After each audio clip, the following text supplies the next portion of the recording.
Hello hello जी, नमस्कार। की हालचाल, कैसे हैं आप मेरे शेरों और शेरनियों। आप सभी का बहुत बहुत स्वागत है वेदांत महाराष्ट्र 11th और 12th में, और मैं हूं आपकी अपनी chemistry educator Vanshika Srivastava.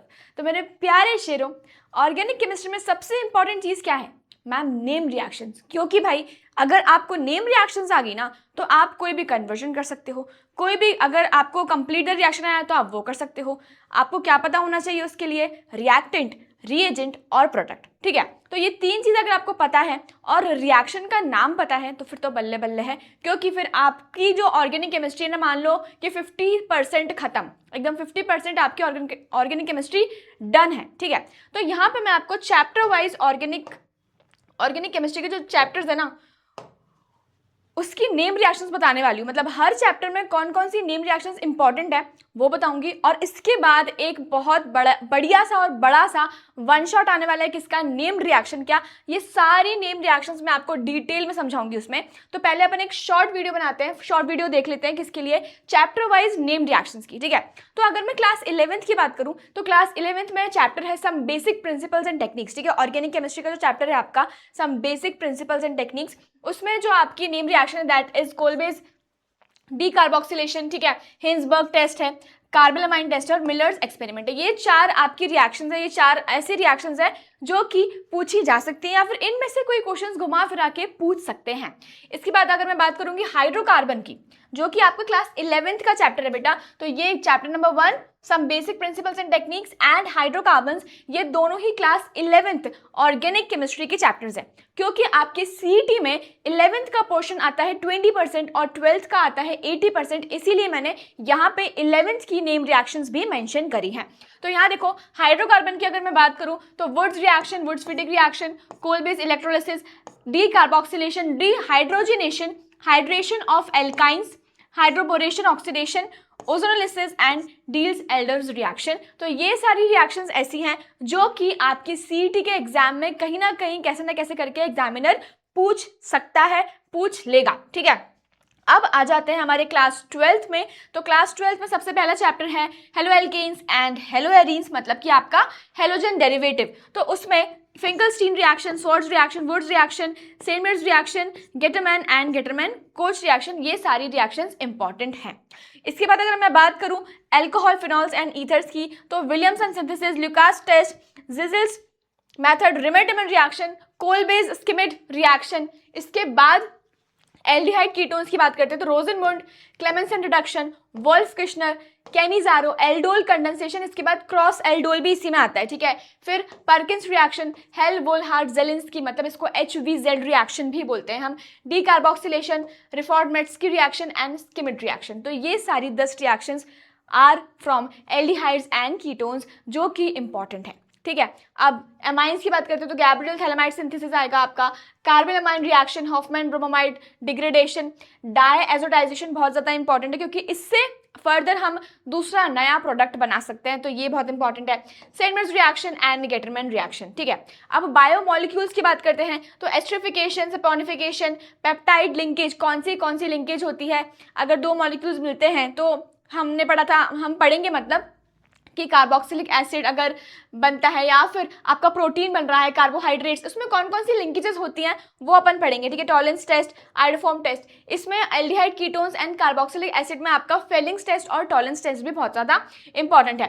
Polymers की बात करते हैं तो एडिशन पॉलीमर्स, कंडेंसेशन पॉलीमर, इसके बाद केमिस्ट्री इन एवरीडे लाइफ में है आपकी hydrogenation of oils, saponification of fats, cleansing action of soap and vulcanization of rubber. ठीक है, तो अब देखो मैं आपको बस एक क्विक ओवरव्यू देती हूँ कि रिएक्शंस, ये आपने रिएक्शंस पढ़ ली। ठीक है, मान लेते हैं कि आपने रिएक्शंस याद कर लिए, तो अब मैम ये एग्जाम में पूछी कैसे जाती है हमें वो जानना है ना, क्योंकि आपने रिएक्शंस याद तो कर लिए हैं बट आपको उसको अप्रोच करना ही नहीं आ रहा है। तो सबसे पहली चीज़ आपको याद रखनी है बेटा कि आपको पता होना चाहिए क्या?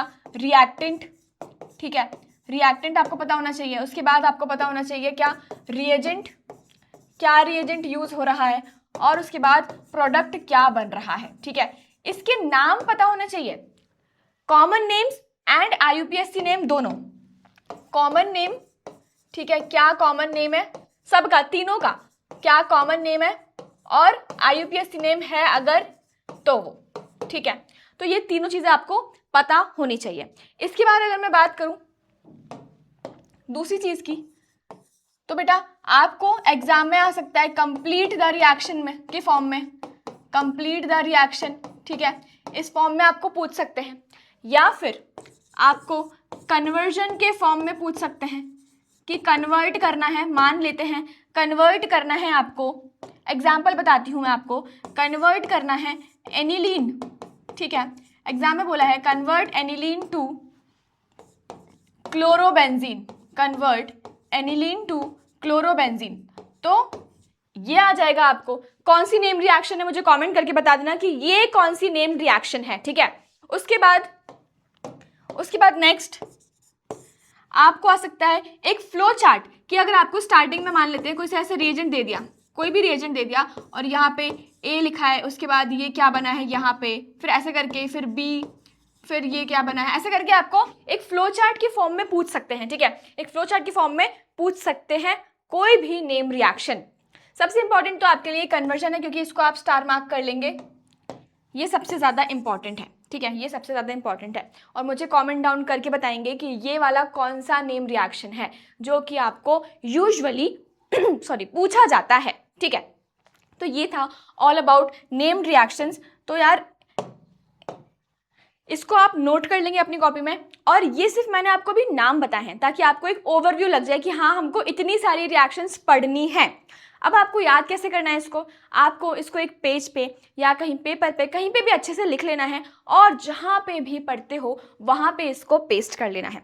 अगर आप इसको पेस्ट करोगे वहाँ पे, सुबह शाम इसको देख भी लोगे 5 मिनट, सिर्फ 5 मिनट की, हाँ ठीक है, सैंडविच रिएक्शन में ये बनता है, फिंगरस्टीन में ये बनता है, फ्रिडल क्राफ्ट में ये बनता है, तो आपको बहुत बढ़िया तरीके से एग्जाम टाइम तक तो यार आप एकदम प्रो हो जाओगे उसमें, ठीक है, आपको एकदम उसमें ना कॉन्फिडेंस आ जाएगा। तो आपको करना क्या है, बेसिकली पेपर लेना है या फिर आपको अपनी कॉपी में ही सिस्टमैटिकली इन सारी रिएक्शंस को लिखना है। अब मैम हम रिएक्शंस लिखेंगे कैसे, तो मैं इसका एक डिटेल्ड वन शॉट लेके आने वाली हूँ। अगर आपको सच में डिटेल्ड वन शॉट चाहिए तो मुझे वन शॉट कमेंट कर देना इस वीडियो के बाद, और अगर आपको ये वीडियो अच्छा लगा है तो फटाफट से लाइक भी कर देना।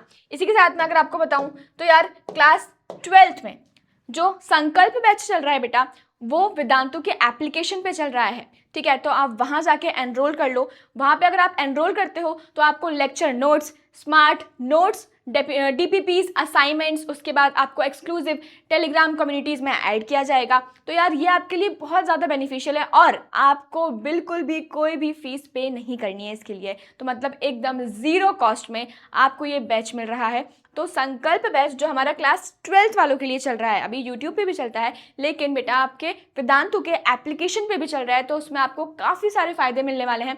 सिलेबस, नोट्स, क्विजेज, असाइनमेंट्स, बहुत सारी चीज़ें मिलने वाली हैं। तो आपका बोर्ड्स है तो फटाफट से जाओ और उसमें जाके आप एनरोल कर लेंगे। साथ ही अगर आप प्रिपेयर कर रहे हो फॉर CET, तो यार मौर्या बैच है फॉर CET। अगर आपको बढ़िया से मार्क्स लेके आने हैं तो यार बहुत एक्सपीरियंस टीचर्स में पढ़ा रहे हैं। प्राइम बैच की अगर मैं बात करूँ तो it's just for 2999 for 1 year. उसके बाद इन्फिनिटी, जिसमें आपको बैचेस और बुक्स भी मिल सकती हैं, बुक्स भी मिल जाएंगी, और इन्फिनिटी प्लस जिसमें आपको बैचेस, बुक्स और पर्सनल मेंटर्स भी मिलेंगे जो आपको गाइड करेंगे कि यार क्या आप सही कर रहे हो, क्या कहाँ पे आप गलती कर रहे हो, वो सारी चीज़ें आपको गाइड करेंगे। तो Maurya batch is for that. इसी के साथ MHT CET के तत्व book for physics, chemistry, mathematics and biology, it's just for ₹1800। इसको परचेस करने की लिंक आपको डिस्क्रिप्शन बॉक्स में मिल जाएगी, वहाँ जाके आप इसको परचेस कर सकते हो। और अगर आपने इसको परचेस किया तो बेटा बहुत बहुत बढ़िया बुक है, जिसमें आपको बहुत सारे क्वेश्चंस, बहुत सारे आपके असाइनमेंट्स, ये सारी चीज़ें आपको मिल जाएंगी इस वाले तत्व वाले बुक में, ठीक है। तो फटाफट से जाओ और जाके परचेस कर लो। अगर आपको ये वीडियो अच्छा लगा है तो फटाफट से करेंगे लाइक। मिलेंगे हम नेक्स्ट किसी वीडियो में। Till then, thank you so much for watching.